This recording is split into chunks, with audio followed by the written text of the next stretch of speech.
A possibilidade de que a Terra esteja no centro do universo estava girando na mente dos cientistas no começo do século passado. Edwin Hubble, um dos astrônomos mais famosos da história, ficou espantado com talvez a maior descoberta astronômica do século XX. Com um telescópio de 100 polegadas, Hubble basicamente descobriu que a Terra estava no centro do universo. Enquanto examinava a luz das estrelas e galáxias, Hubble concluiu que o espectro dessa luz sofria um deslocamento para o vermelho. Ele ficou espantado, pois isso indicava que a Terra estava no lugar central no universo. Mas tem um porém. Hubble era um declarado copernicano e descartou a evidência para o geocentrismo. Hubble escreve: tal condição implicaria que nós ocupamos uma posição única no universo, análogo, em certo sentido, ao antigo conceito de uma Terra central. Essa hipótese não pode ser refutada, mas é indesejável e só seria aceita como um último recurso para salvar o fenômeno. Portanto, nós desconsideramos essa possibilidade. A posição indesejável de uma localização favorecida deve ser evitada a todo custo. Tal posição favorecida é intolerável. Portanto, a fim de restaurar a homogeneidade e para escapar do horror de uma posição única, deve ser compensada por uma curvatura no espaço. Parece não haver outra saída. Isso não me parece a visão de um cientista imparcial em busca da verdade, mas sim de uma pessoa cegamente apaixonada pelo heliocentrismo e com muita raiva do geocentrismo. Repare que Hubble usa palavras como intolerável, horror, não pode ser aceito. Ou seja, não se trata mais de uma discussão científica, mas sim uma discussão carregada com muitas paixões, muitas ideologias. Note também que Hubble diz que a curvatura do espaço, inventada por Einstein, serviu para escapar de uma posição única, ou seja, não permitir que a Terra seja o centro do universo. Hubble viu que o universo é isotrópico. Um observador, numa posição definida, em qualquer direção que ele olhe, a paisagem é a mesma. Imagine uma pessoa no topo de uma colina no meio de um deserto. Para qualquer direção que ela olhe, a paisagem, o deserto, é o mesmo. Se ela girar 180 graus, por exemplo, vai observar a mesma paisagem. Assim também acontece com o universo. O universo é isotrópico porque nós estamos no centro. Para qualquer direção que você olhe, o universo é o mesmo. Mas Hubble sabia que isso significa uma Terra no centro. E ele não queria isso. O Hubble precisava de um ingrediente mágico para remover a Terra do centro: a curvatura do espaço. O telescópio de Hubble mostrou que as galáxias estão se afastando da Terra. Mostrou que o universo está se expandindo. E a Terra, aparentemente, estava no centro dessa expansão. Mas isso não pode ser tolerado, certo? Então surge a curvatura do espaço para remover a Terra do centro e colocá-la tipo em um lugar qualquer, bem longe do centro. Para remover a Terra do centro, Hubble diz que o universo expande como se fosse um grande balão inflado. Baseado na teoria da relatividade geral de Einstein, o espaço agora tem curvatura. Conceituar algo tão estranho era a única forma de remover a Terra do centro. Uma ideia muito esquisita que basicamente diz que a matéria tem a capacidade de curvar o espaço, tipo, o espaço curvado dentro dele mesmo. Uma ideia muito louca que foi, inclusive, rechaçada por grandes físicos, por exemplo, o Nikola Tesla. A teoria da relatividade é um mendigo envolto em púrpura que pessoas ignorantes levam para um rei. Uma massa de erros violentamente oposta aos ensinamentos dos grandes homens da ciência do passado e até do senso comum. A teoria amarra todos esses erros e falácias e os veste em roupas matemáticas elegantes que fascinam, encantam e deixam as pessoas cegas. Os expoentes dela são homens muito brilhantes, mas eles são metafísicos, não são cientistas.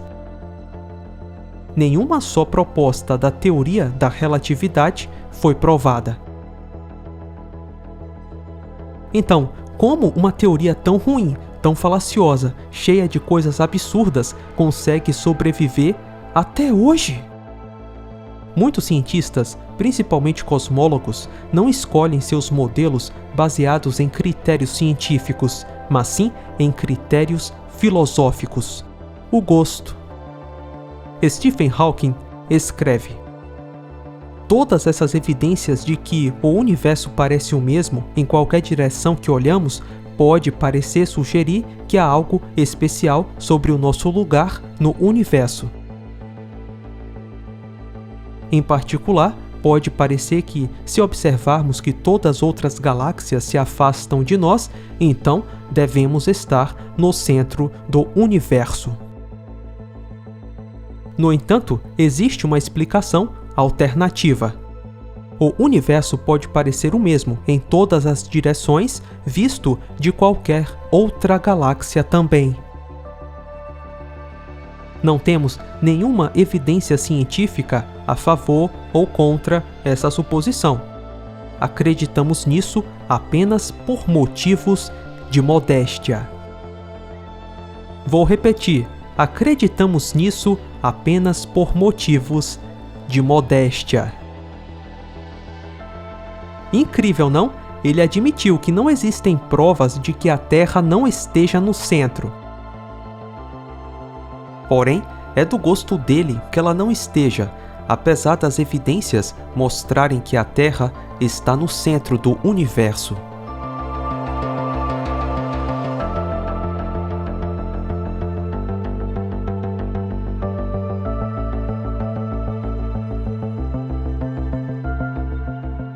Mas é aquela coisa, né, pessoal? Se você admitir que a Terra é o centro do universo, você vai ter que admitir que existe um Criador, que existe um Deus que colocou a Terra no centro de tudo. Assim como vários ramos do pensamento, do conhecimento, da cultura, das artes, a ciência também foi sequestrada. Sequestrada por ideologias. O cosmólogo George Ellis, que até publicou artigos junto com Stephen Hawking, escreve: não somos capazes de fazer modelos cosmológicos sem alguma mistura de ideologia. Nas primeiras cosmologias, o homem se colocou em uma posição de comando no centro do universo. Desde a época de Copérnico, nós fomos constantemente rebaixados para um planeta de tamanho medíocre que gira em torno de uma estrela medíocre.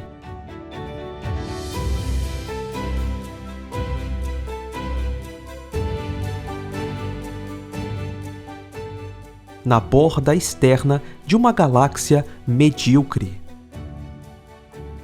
Na verdade, agora somos tão democráticos que não reivindicaríamos que nossa posição no espaço é especial e distinta de qualquer outra. Nós devemos chamar isso de princípio de Copérnico. Muito interessante, ele está dizendo, basicamente, que o consenso científico acaba blindando teorias. De modo que uma teoria pode estar profundamente errada, mas por conta da democracia da ciência, ela continua sendo vendida como uma boa teoria.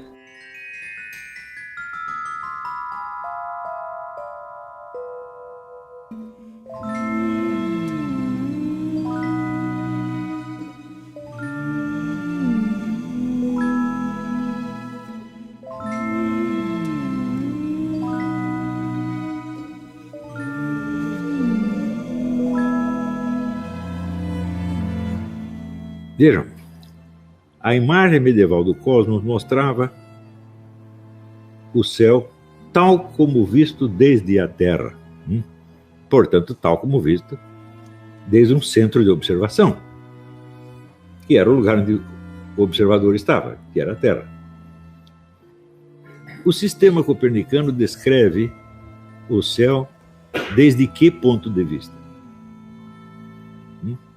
Quando nós vemos o universo copernicano, o sistema solar, com o Sol no centro, a Terra girando em torno, eu digo, onde está o observador que enxerga isso? Era um observador celeste totalmente hipotético. Então, este é o primeiro ponto. Ninguém jamais viu o universo copernicano. Todo mundo continua vivendo no bom e velho universo geocêntrico de Ptolomeu. Tanto que esse mesmo sistema geocêntrico é usado até hoje na navegação e nas viagens espaciais. O ser humano não pode ver os planetas girando em torno do Sol. Não tem como ver isso. Você vai vê-los girando em torno da Terra. Este é, vamos dizer, é um movimento aparente, porém real. Agora, a mecânica do negócio, quer dizer, o que impele o movimento dos astros? E se você aplica isso à lei da gravitação de Newton, tá certo? Então você tem um outro modelo baseado não no céu visível, mas no céu mecânico. Está entendendo? Ora, o que o céu mecânico pode desmentir o céu visível?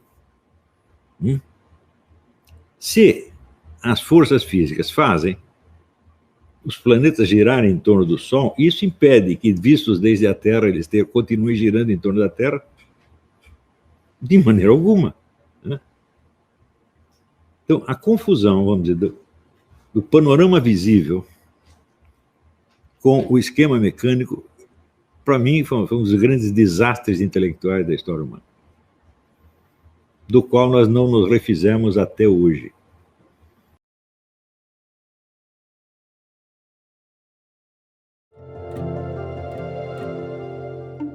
A teoria da relatividade de Einstein é cheia de paradoxos. Como exemplo, considere o seguinte experimento mental.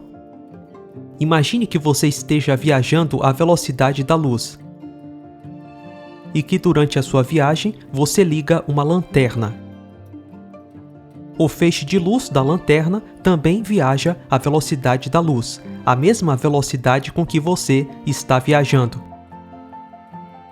Bom, logicamente, a velocidade do feixe de luz em relação a você deveria ser zero, afinal, você está viajando à velocidade da luz. Porém, segundo a teoria da relatividade, o feixe de luz da lanterna vai se afastar de você a uma velocidade de aproximadamente 300.000 km por segundo. Na visão dos relativistas, é como se você estivesse parado e ligado à lanterna. Antes da relatividade de Einstein, todos os físicos diriam que isso é uma loucura. O próprio Einstein escreve: se eu perseguir um feixe de luz com a velocidade c, devo observar tal feixe de luz como um campo eletromagnético especialmente oscilatório em repouso. No entanto, parece não haver tal coisa, seja com base em experiência ou de acordo com as equações de Maxwell. Einstein admitia que é fisicamente intuitivo imaginar que se uma pessoa viaja na velocidade da luz, um feixe de luz deveria estar em repouso em relação a essa pessoa. Porém, logo depois, ele diz que, com base na experiência, não é isso que acontece. Mas será que foi mesmo baseado na experiência? Ou será que foi baseado na interpretação da experiência? Ora, se assumimos que a Terra está se movendo e que a luz tem uma velocidade constante para diferentes observadores, somos forçados a dizer que os comprimentos se contraem e que o tempo dilata. Os relativistas usam relógios atômicos como evidência da relatividade. O inventor do relógio atômico, o Dr. Louis Essen, era um crítico da teoria da relatividade de Einstein. No seu artigo Relatividade, Piada ou Trapaça, ele escreve: uma das previsões da teoria era que o tempo em um relógio em movimento corre mais devagar do que o tempo em um relógio estacionário idêntico. Levando em consideração o pressuposto básico da teoria de que a velocidade uniforme é puramente relativa, segue-se que cada relógio vai mais devagar do que o outro quando visto da posição do outro. Não há como distinguir entre os dois. Esse resultado é conhecido como o paradoxo do relógio. De acordo com a teoria da relatividade, se você tem dois relógios idênticos e sincronizados, um relógio A e um relógio B, e coloca um desses relógios em movimento em relação ao outro, o tempo vai passar mais devagar para o relógio em movimento em relação ao relógio parado. Isto é, os relógios vão ficar fora de sincronia. Além disso, a teoria também diz que você não pode distinguir qual relógio é o que está em movimento. É igualmente verdade dizer que o relógio A está em repouso em relação ao relógio B que se move, ou que o relógio B está parado em relação ao relógio A que se move. Para o relógio B, quem se movimenta é o relógio A, e para o relógio A, quem se movimenta é o relógio B. Surge, portanto, uma pergunta crucial: como é que se determina, de forma consistente com a teoria da relatividade, qual relógio funciona mais devagar? A menos que esta pergunta seja respondida, a teoria requer que o tempo em A passe mais devagar do que o tempo em B, e que o tempo em B passe mais devagar do que o tempo em A. Só que isso claramente é uma contradição absurda. Você não precisa ser um gênio para perceber que é impossível. O tempo não pode passar mais devagar a depender de qual observador você escolhe para descrever o evento. Foi uma das principais críticas do físico Herbert Dingle à teoria da relatividade de Einstein. Dingle era um professor universitário, referência no ensino da teoria da relatividade de Einstein. Mas, depois de um tempo, ele percebeu que essa teoria é cheia de paradoxos e coisas bem estranhas. E, curiosamente, a crítica de Dingle à relatividade, quando vista por um olhar mais atento, reanima uma discussão até então esquecida: a Terra fixa. Assim como no paradoxo dos relógios, nenhum relativista honesto pode distinguir uma Terra fixa em um universo que gira ao redor dela de uma Terra que gira em um universo com estrelas fixas. Da mesma forma, nenhum relativista pode distinguir entre a Terra que gira ao redor do Sol ou o Sol que gira ao redor da Terra. E se a relatividade não consegue fazer essa distinção, ela não pode afirmar que a Terra gira ao redor do Sol e não o contrário.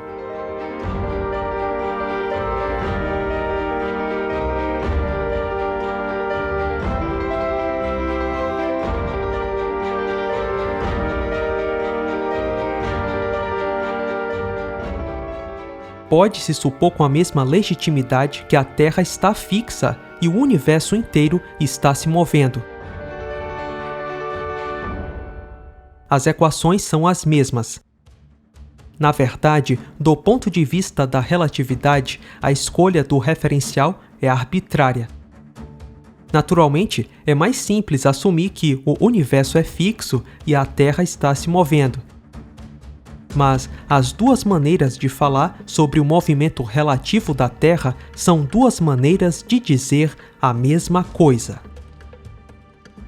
Os céus giram ou a Terra gira?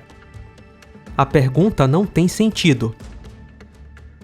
Uma garçonete pode perguntar a um cliente se ele gostaria de sorvete em cima da torta ou se gostaria da torta embaixo do sorvete. Na verdade, o próprio Einstein, pouco antes de morrer, tinha dúvidas das suas próprias ideias. Eu considero bem possível que a física não possa ser baseada no conceito de campo, ou seja, estruturas contínuas. Nesse caso, nada resta do meu castelo inteiro no ar, incluindo a teoria da gravitação e do resto da física moderna. Podemos dizer que, de acordo com a teoria geral da relatividade, o espaço é dotado de qualidades físicas. Nesse sentido, portanto, existe um éter. O espaço sem éter é impensável,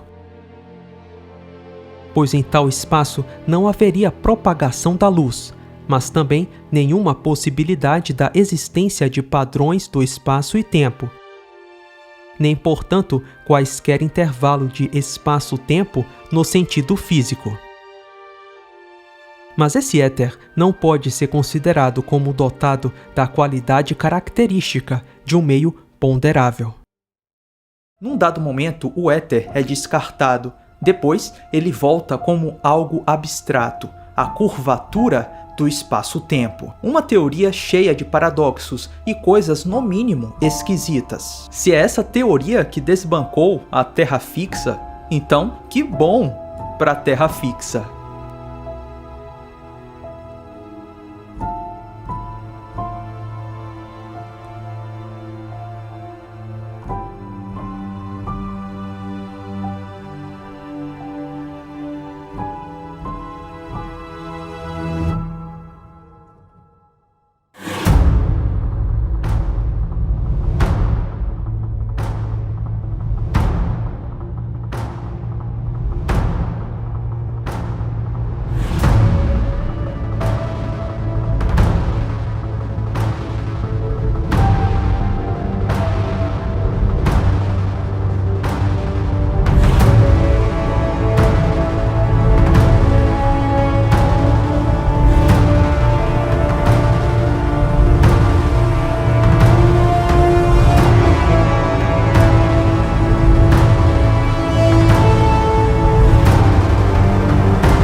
Com relação, por exemplo, à origem da teoria da relatividade, o que aconteceu foi o seguinte, que no fim do século passado, na passagem do século, uma dupla de cientistas, Michelson e Morley,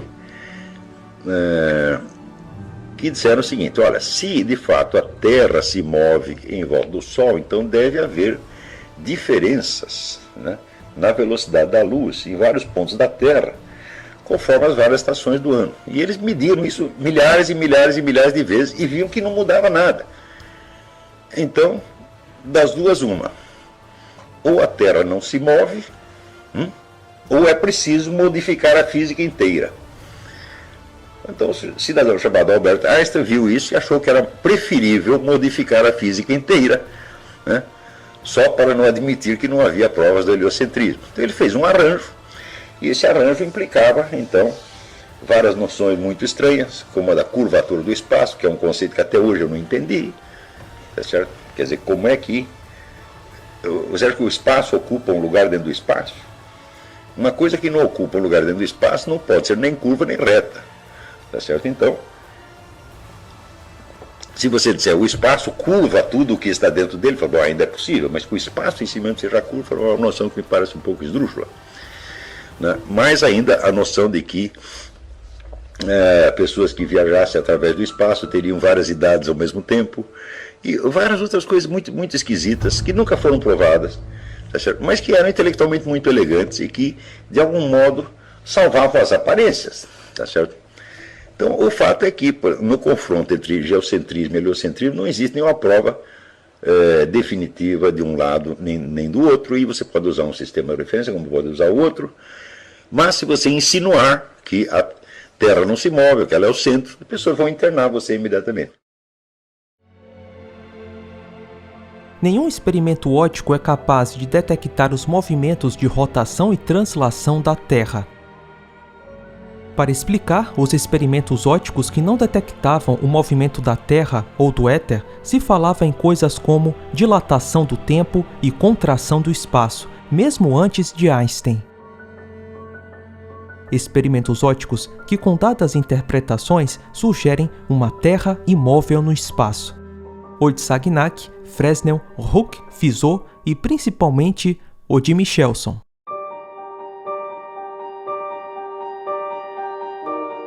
No final do século XIX, o geocentrismo estava praticamente morto. Os físicos tinham estabelecido como paradigma o sistema de Copérnico, o paradigma de que a Terra girava em torno de si mesma e orbitava o Sol. Nessa mesma época, físicos como James Clerk Maxwell especulavam que a luz era uma onda eletromagnética. Já conhecíamos o comportamento das ondas. As ondas sonoras que se propagam através do ar. As ondas do mar que se propagam através da água. As ondas sísmicas dos terremotos através da terra. Era intuitivo imaginar que a luz, sendo uma onda, também precisava de um meio para se propagar. Maxwell sugeriu que a luz se propagava em um meio invisível, denominado éter. Um meio que, em tese, deveria permear todo o espaço, inclusive o vácuo. Heinrich Hertz demonstra que a luz era mesmo uma onda eletromagnética. Ora, sendo o éter real, poderíamos detectar o movimento da Terra. Imagine que todo o espaço é permeado por um meio invisível, o éter. Se a luz se propaga pelo éter, então deve existir um movimento relativo entre a luz, o éter e a órbita da Terra. Era intuitivo pensar que a velocidade de um feixe de luz mudaria em relação ao sentido da órbita da Terra. Afinal, velocidades relativas em sentidos opostos se somam. E velocidades relativas no mesmo sentido se subtraem. Pense numa pessoa nadando. Nadar a favor da correnteza é mais fácil do que nadar contra ela. Em tese, a mesma coisa deveria acontecer com a luz e o éter. Para um observador na Terra, o arrasto do éter mudaria a velocidade da luz em diferentes direções. Esse é um pensamento bastante intuitivo. Todas as ondas conhecidas precisam de um meio para se propagar. Então, por que com a luz seria diferente?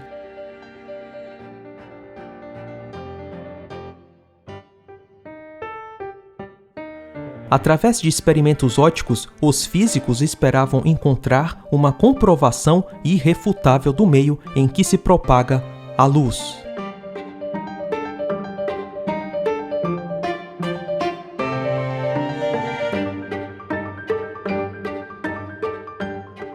Em 1881, o físico Albert Michelson faz um experimento bastante engenhoso.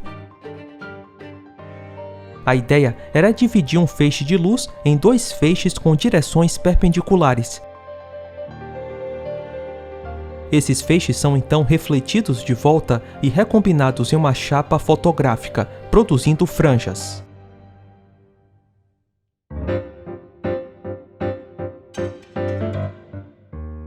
Se as distâncias percorridas pelos feixes não são as mesmas, eles ficam fora de sincronia. O efeito disso é um padrão de luz com franjas escuras e claras. Essa é uma característica das ondas, conhecida como interferência.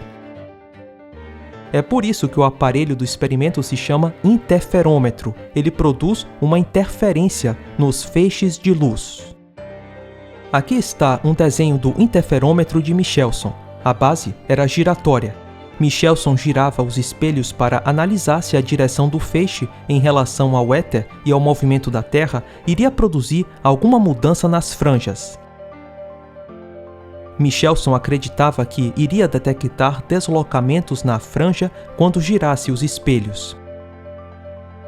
Ora, se a Terra orbita o Sol e se a luz viaja através do éter, seria esperado que as velocidades dos feixes de luz no interferômetro mudassem com o giro dos espelhos. Afinal, em tese, o éter teria uma direção privilegiada, tipo uma correnteza. Imagine que a luz na direção perpendicular ao éter leva um tempo TA para percorrer o interferômetro, e que a luz em sentido contrário ao éter gastaria o tempo TB para percorrer o mesmo interferômetro. Era esperado que o giro do interferômetro resultasse em diferentes valores na razão entre TA e TB. Em tese, a velocidade dos feixes dependeria da orientação do interferômetro em relação ao éter. Michelson então estimou que, por conta do movimento da Terra através do éter, a franja deveria ser deslocada quando a base do interferômetro fosse girada. Porém, para surpresa de Michelson, não acontecia deslocamento na franja quando ele girava a base.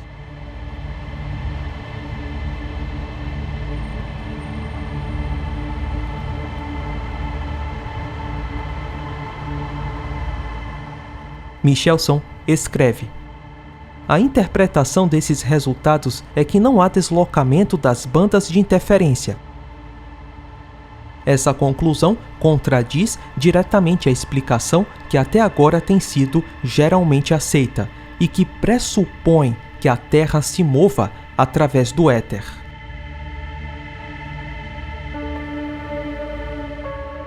Essa é uma admissão corajosa do Michelson e poderia reanimar a ideia da Terra parada.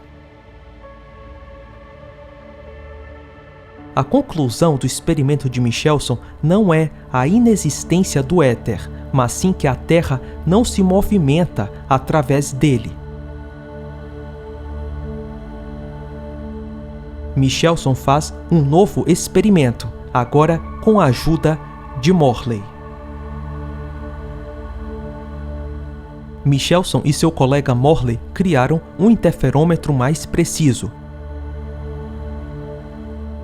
Para a surpresa de Michelson, os resultados continuavam não mostrando o deslocamento nas franjas do interferômetro.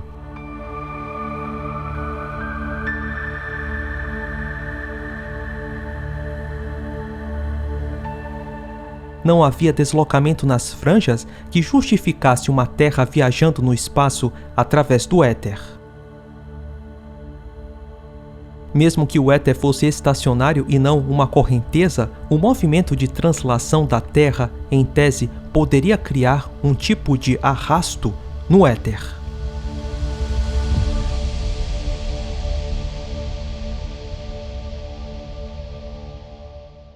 Michelson escreve ao físico Lord Rayleigh: os experimentos sobre o movimento relativo da Terra e do éter foram concluídos e o resultado é decididamente negativo.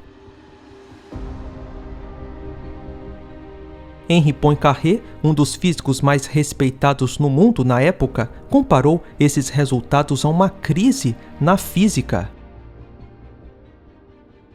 Estamos prestes a entrar agora na véspera de uma segunda crise? Esses princípios sobre os quais construímos todos estão todos prestes a desmoronar?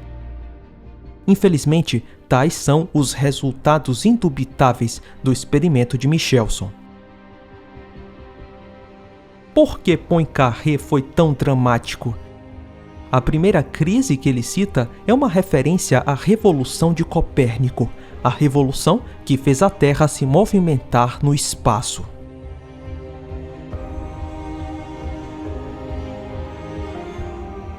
E agora, a segunda crise é fazer com que a Terra fique parada de novo? Na verdade, resgatar a ideia da Terra parada não é uma revolução, mas sim uma contra-revolução. A preocupação era que o experimento de Michelson-Morley ressuscitasse a ideia da Terra parada. O experimento de Michelson mostrou que, numa Terra orbitando o Sol a 107.000 km/h, um feixe de luz disparado na direção da órbita da Terra e outro feixe disparado em qualquer outra direção percorreriam as mesmas distâncias no mesmo intervalo de tempo. Mas isso é um sério problema porque, se a luz se movimenta através do éter, a velocidade do feixe de luz em relação ao éter dependeria da direção do feixe. Nesse cenário, a distância percorrida da luz dependeria da direção dela em relação ao éter. O experimento de Michelson, porém, garante que as franjas de interferência não dependiam da direção do feixe.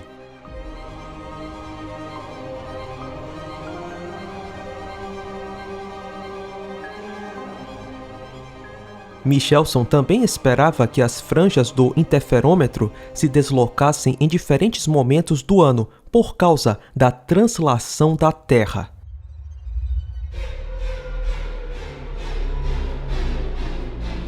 Mas ao contrário da expectativa, as franjas não se deslocavam. Para resolver esse enigma, os físicos tinham duas opções. Primeira, admitir que a Terra é imóvel. Ou, segunda, bolar alguma ideia mirabolante. Eles escolheram bolar alguma ideia mirabolante. Lorentz e Eddington especularam uma ideia que parece ter saído de Alice no País das Maravilhas. Eles disseram que a matéria é misteriosamente comprimida quando se move. Lorentz propôs que o braço do interferômetro que apontava para a direção do movimento da Terra, ou do éter, sofria uma contração no comprimento. Em tese, essa contração explicaria o porquê as franjas não se deslocavam quando o interferômetro era girado. Segundo Lorentz, a contração do espaço anularia os efeitos do éter no experimento de Michelson e Morley. Alguns físicos riram dessa ideia. Porém, outros iriam rir muito mais da Terra imóvel. Um físico no final do século XIX falar em Terra parada seria motivo de escárnio. Dos grandes nomes, ninguém teve coragem para se opor ao establishment copernicano. Era mais fácil aceitar qualquer explicação ad hoc do experimento de Michelson e Morley do que admitir uma Terra imóvel. Na verdade, o geocentrismo estava tão estigmatizado que a grande maioria dos físicos nem lembravam dessa hipótese. Lorentz escreveu a sua peculiar teoria da contração do espaço em uma famosa equação matemática que ficou conhecida em todo o mundo, as transformadas de Lorentz. Essa simbiose entre a magia da matemática e a imaginação fez um físico experimental do calibre de J.J. Thomson dizer o seguinte: temos o espaço de Einstein, o espaço de Sitter, universos em expansão, universos em contração, universos vibrantes, universos misteriosos. Na verdade, o matemático puro pode criar universos apenas escrevendo uma equação. E de fato, se ele for um individualista, pode ter o seu próprio universo. A solução mais simples, que não envolveria malabarismos matemáticos, estava, porém, esquecida. era uma solução muito antiquada. A ciência não poderia mais aceitar que a Terra não se movimenta. E agora, para sustentar a ideia mirabolante de Lorentz que os objetos contraem quando se movimentam, era necessário construir uma outra ideia, a ideia de que o tempo dilata. Então, para entender os resultados do experimento de Michelson e Morley, Lorentz introduziu essas duas ideias, a contração do comprimento e a dilatação do tempo. Toda a realidade física deveria mudar para explicar o experimento de Michelson-Morley numa Terra que viaja pelo espaço. Essa confusão na física fez Lorentz e Poincaré dizerem: a natureza estava conspirando contra nós. É óbvio que a natureza não estava conspirando. Em vez disso, os físicos estavam conspirando contra si mesmos. A confusão gerada pelo experimento de Michelson-Morley poderia ter sido evitada se os físicos admitissem que a Terra estava parada no espaço. O palco aguardava Albert Einstein. Einstein criou uma das ideias mais contraintuitivas e mirabolantes da história da ciência para negar a Terra parada.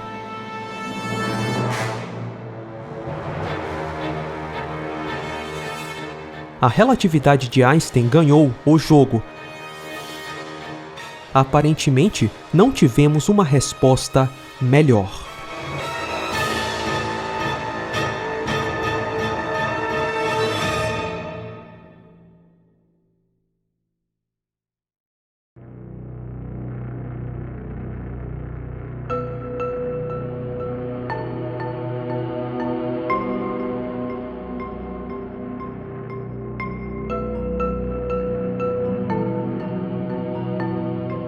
Quando passamos a acreditar nisso, velocidade de rotação da Terra no Equador, 1.670 km por hora. Velocidade orbital da Terra, 107.000 km por hora. Velocidade do Sol em relação ao centro da galáxia, 828.000 km por hora.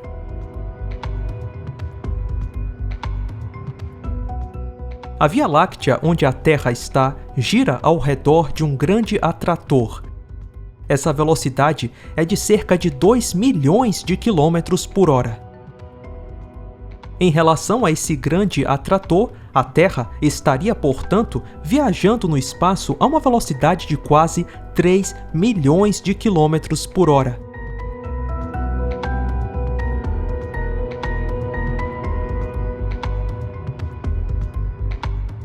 Quando passamos a acreditar nisso,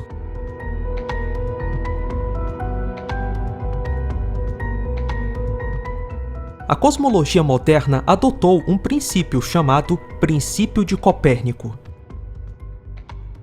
O princípio diz o seguinte: a Terra não está em um lugar especial. A Terra não está no centro do universo.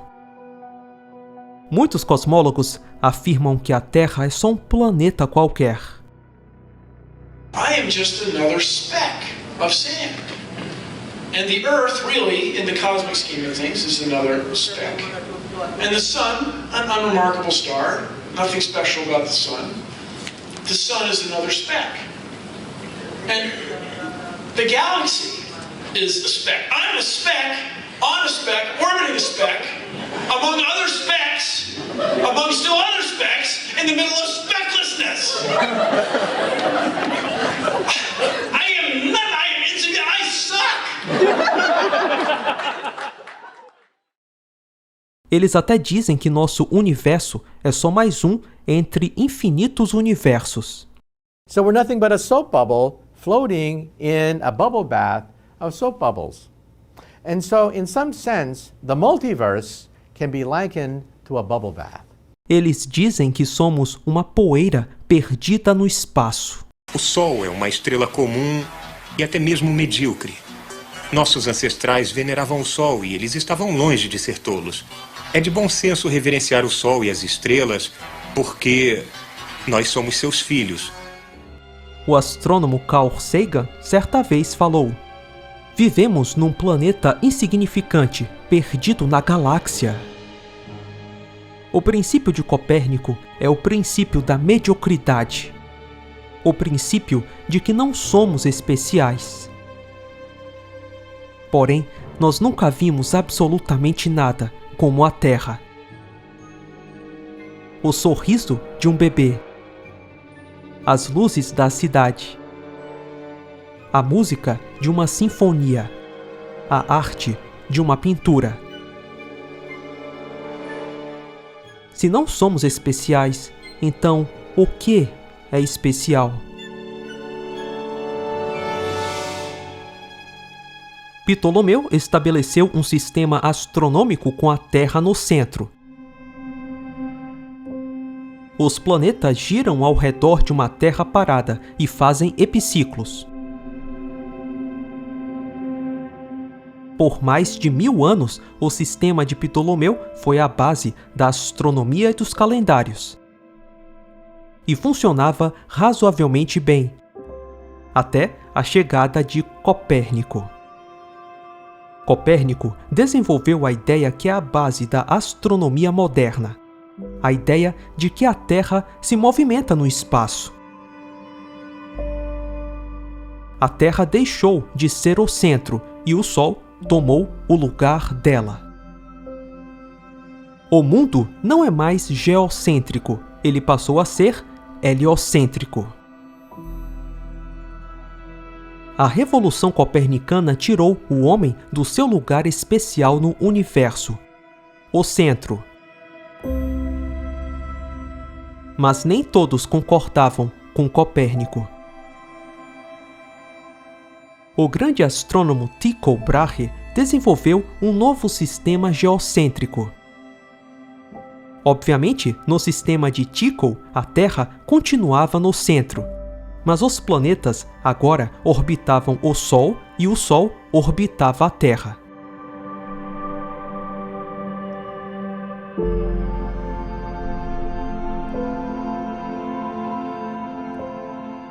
Tycho Brahe tinha um dos maiores observatórios astronômicos do século XVI.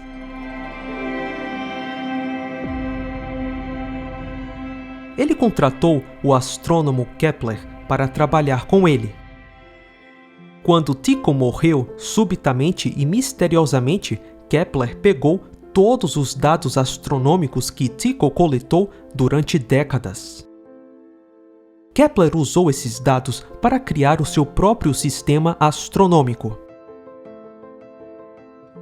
No sistema de Kepler, os planetas, incluindo a Terra, se movimentavam ao redor do Sol em elipses, um movimento que não era uniforme.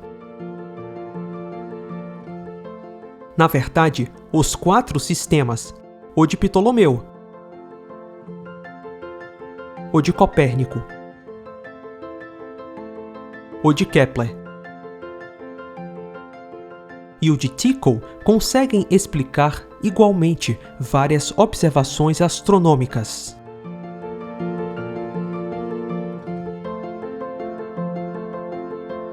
Passaram-se alguns anos depois da morte de Tycho. Galileu, o físico italiano, inventa um potente telescópio. Ele conseguiu ver que Júpiter era orbitado por luas. Isso parecia ser uma evidência de que a Terra poderia orbitar um corpo maior do que ela.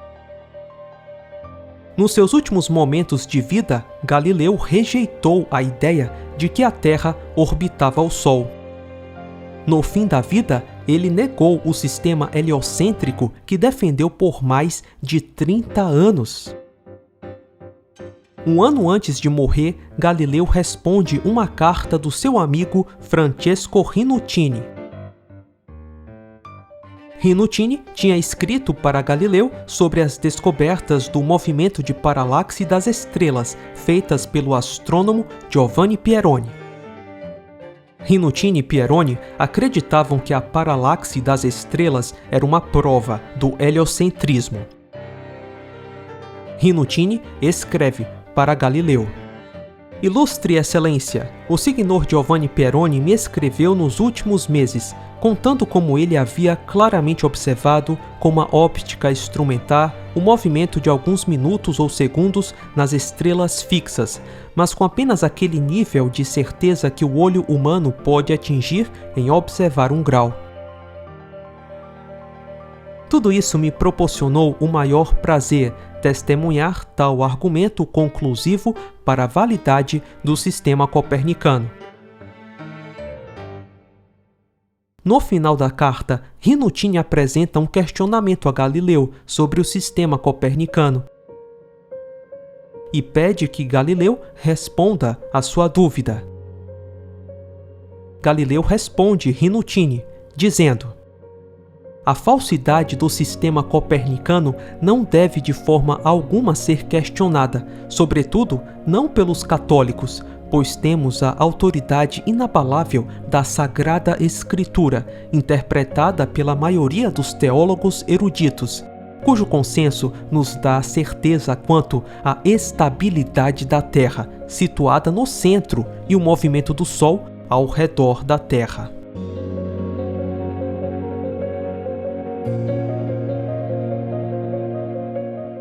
As conjecturas empregadas por Copérnico e seus seguidores em manter a tese contrária são todas suficientemente refutadas por aquele argumento mais sólido derivado da onipotência de Deus.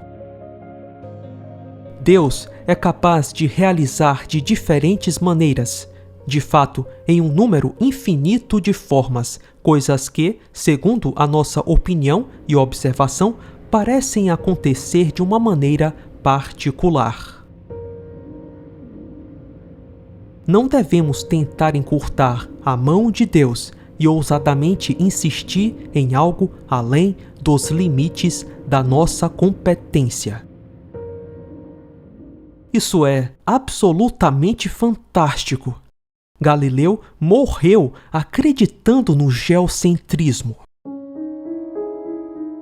Um detalhe importante sobre a carta de Galileu: quando Rinuccini recebeu a carta, ele apagou a assinatura de Galileu. Como um fervoroso copernicano, Rinuccini não queria que as pessoas soubessem que Galileu tinha se arrependido de apoiar o heliocentrismo. O tempo passou e a ciência foi se afastando da visão bíblica sobre a Terra e o universo. Em 1687, Isaac Newton publica a sua obra-prima. Esse livro introduziu a sua teoria da gravitação universal. Para Newton, o corpo celeste menor não necessariamente orbita o corpo celeste maior, mas sim que os corpos orbitam um centro de massa. O Sol e a Terra orbitariam um centro de massa. Esse não é o mesmo sistema heliocêntrico de Copérnico. Newton também afirmava o espaço absoluto. De acordo com Newton, tempo e espaço são absolutos e independem de qualquer referencial. O tempo flui igualmente para todos e o espaço é o mesmo para todos. O espaço absoluto é como se fosse um palco onde os corpos se movimentam, um referencial privilegiado, absoluto, que não interage com os corpos em movimento. Para ilustrar essa ideia, Newton fez um experimento que ficou conhecido como o experimento do balde. Newton suspendeu com uma corda um balde com água até a metade. A corda do balde foi enrolada. À medida que a corda se desenrola, o balde gira e a superfície da água dentro do balde vai ficando curva. A superfície curva da água mostra que ela está girando, apesar de estar parada em relação ao balde. O experimento do balde reforça a ideia de que os movimentos de rotação não são relativos, mas sim absolutos. Newton diz que a curvatura da água mostra a rotação da água em relação ao espaço absoluto e não em relação ao balde. O físico Ernest Mach não concorda com Newton e propôs uma outra explicação. Para Mach, a água não está girando em relação ao espaço absoluto, mas sim em relação às estrelas fixas. Isso ficou conhecido como princípio de Mach. Esse princípio também leva a uma outra ideia. Imagine que todos os planetas e todas as estrelas girassem ao redor de uma Terra imóvel. Isso seria equivalente às estrelas ficarem fixas e a Terra girar. Os dois sistemas são equivalentes, eles produzem as mesmas forças inerciais. Se todo o universo estivesse girando ao redor de uma Terra parada, seriam produzidas as mesmas forças da Terra que gira em relação às estrelas fixas. Existe uma equivalência entre a rotação da Terra e o universo que gira ao redor de uma Terra imóvel. Você não consegue dizer se é o universo que está girando em torno de uma Terra imóvel ou se é a Terra que está girando em torno de si mesma. Esse é um raciocínio impactante que poderia ter reanimado a ideia da Terra parada, mas por algum motivo os físicos não queriam voltar a discutir um modelo geocêntrico. O renomado cosmólogo George Ellis escreve: as pessoas precisam estar cientes de que existe uma série de modelos que podem explicar as observações. Por exemplo, posso construir para você um universo esférico simétrico com a Terra no seu centro e você não pode refutá-lo com base em observações. Você só pode excluí-lo por motivos filosóficos. O que eu quero trazer à tona é o fato de que estamos usando critérios filosóficos na escolha de nossos modelos. Muito da cosmologia tenta esconder isso. O modelo heliocêntrico é o modelo que as pessoas gostam mais. Porém, isso não significa que esse modelo seja superior a outros modelos ou que represente a realidade. Tá certo? Então, o Sol pode ser o centro do sistema solar, mas nós não estamos no Sol e não nos deslocamos no Sol. Então, como é que essas duas imagens, desenhadas desde pontos de vista tão diferentes, como é que uma poderia contradizer a outra? Simplesmente não pode. Uma não tem absolutamente nada a ver com a outra. O segundo ponto. A imagem medieval, ou hoje em dia os mapas astrológicos, descrevem o céu tal como aparece. Esse é um céu visual, céu tal como é visto. Tá certo? E a imagem copernicana, mais tarde aperfeiçoada por Kepler, descreve o céu a partir das forças mecânicas que movem os astros. É um ponto de vista completamente diferente. Você, para ver os astros se movendo no céu, você precisa saber o que os está movendo? Não. Então é como se você partiu de uma descrição óptica e passou para uma descrição mecânica. Como é que uma pode desmentir a outra? Não pode, absolutamente. Isso quer dizer que o sistema copernicano e o sistema ptolemaico, como o próprio Copérnico achava, não se desmentem de maneira alguma. Eles são apenas dois pontos de vista pelos quais o céu pode ser descrito.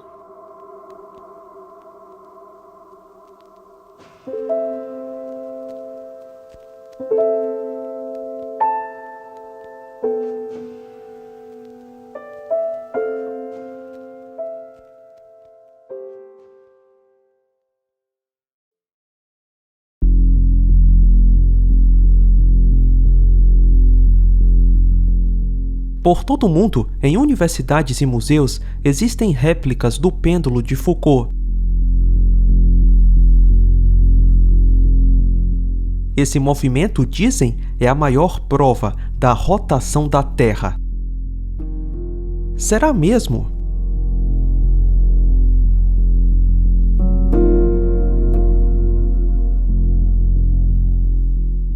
A depender da latitude, o período da oscilação do pêndulo de Foucault muda.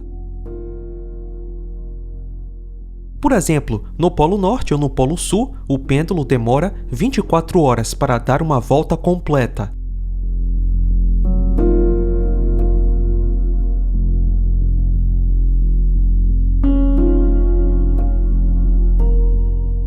Já no Equador, o plano de oscilação do pêndulo não muda.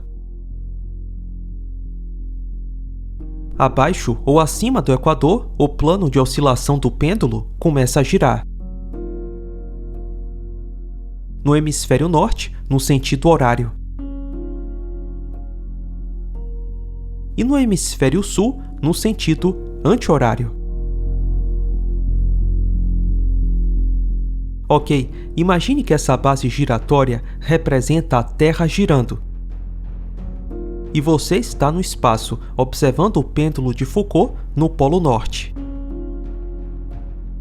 Em relação a você, no espaço, o plano onde o pêndulo se movimenta é estacionário e a Terra, abaixo do pêndulo, está girando. Agora, imagine que você está em pé na base giratória, a Terra giratória. A Terra é muito grande, você não vai sentir ela girar. Porém, em relação a você que está na Terra, o plano do pêndulo vai girar. Foucault chegou à conclusão que a explicação para esse giro do pêndulo é porque a Terra gira. Mas isso é um pensamento circular e não prova que a Terra gira.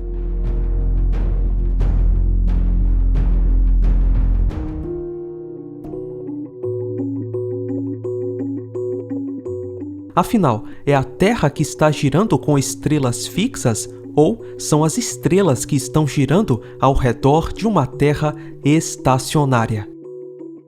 Existe uma equivalência entre esses dois sistemas, e isso é a relatividade. O próprio Einstein diz: as duas afirmações, o Sol está parado e a Terra se move, ou o Sol se move e a Terra está parada, são apenas duas convenções diferentes, com dois sistemas de coordenadas diferentes. Em outras palavras, são apenas dois pontos de vista diferentes que se equivalem. O físico Ernest Mach escreve: os movimentos do universo são os mesmos se nós adotarmos o ponto de vista ptolomaico ou copernicano.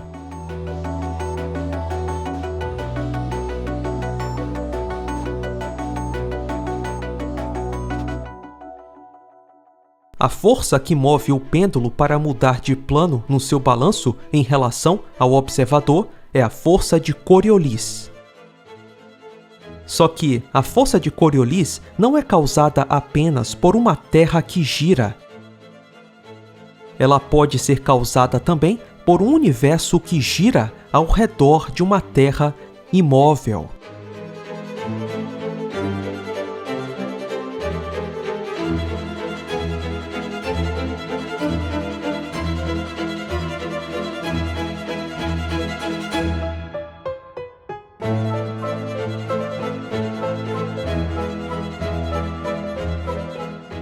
Esse é um princípio físico que não pode ser ignorado. O pêndulo de Foucault não prova que a Terra gira. Por quê?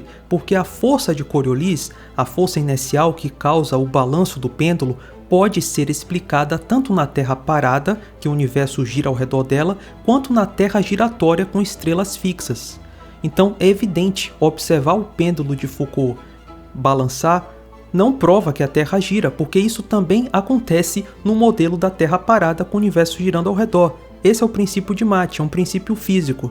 Ah, Douglas, então por que a maioria dos físicos diz que a prova da Terra giratória é o pêndulo de Foucault? Porque eles não estão habituados com essa discussão, eles não têm conhecimento dessas questões. Você vai ter que pesquisar por conta própria. O que o pêndulo de Foucault prova é que existem forças inerciais na Terra. Então sim, a força de Coriolis é real, porém, provar que existe força inercial não significa provar qual é a causa dessa força. A causa da força de Coriolis pode ser a rotação da Terra? Pode ser, mas também pode ser a rotação do céu numa Terra parada. Então, nesse cenário, é evidente que o pêndulo de Foucault não pode servir como prova que a Terra gira. E, ironicamente, a maioria dos físicos, meus colegas, vão dizer que essa é a maior prova que a Terra gira. Parece piada, né? É uma grande piada mesmo. Bom, dito isso, já que o pêndulo de Foucault não prova que a Terra gira, também nenhum giroscópio mecânico que funciona pelo mesmo princípio de força inercial não pode provar que a Terra gira. E eu posso extrapolar isso também para os giroscópios ópticos. Mas eu não vou entrar nesse assunto nesse vídeo.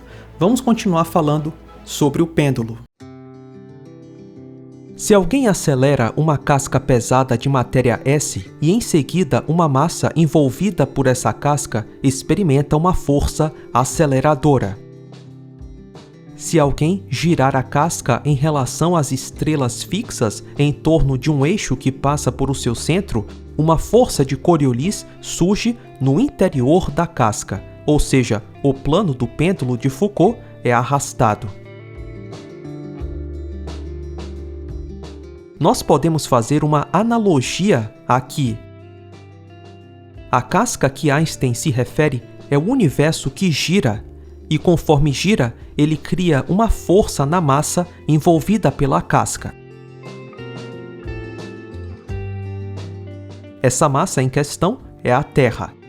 E a força aceleradora que ele cita são as forças inerciais, tipo a força de Coriolis. Em outras palavras, Einstein confirmou que um universo em rotação ao redor de uma Terra imóvel vai produzir as mesmas forças centrífugas e de Coriolis que são atribuídas a uma Terra girando com estrelas fixas. Eu sei que isso pode parecer complicado, e é mesmo, mas o que tem que ficar na sua mente é simples. O pêndulo de Foucault não prova que a Terra gira. O que o pêndulo de Foucault prova é que existe uma força que faz com que ele mude a sua rotação. Porém, isso não significa que a causa dessa força é o suposto movimento de rotação da Terra.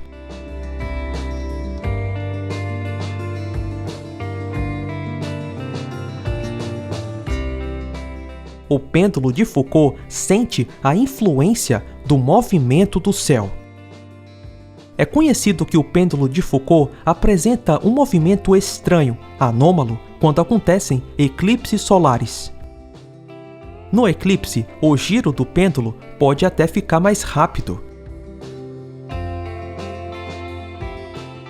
O movimento do céu influencia a inércia aqui na Terra.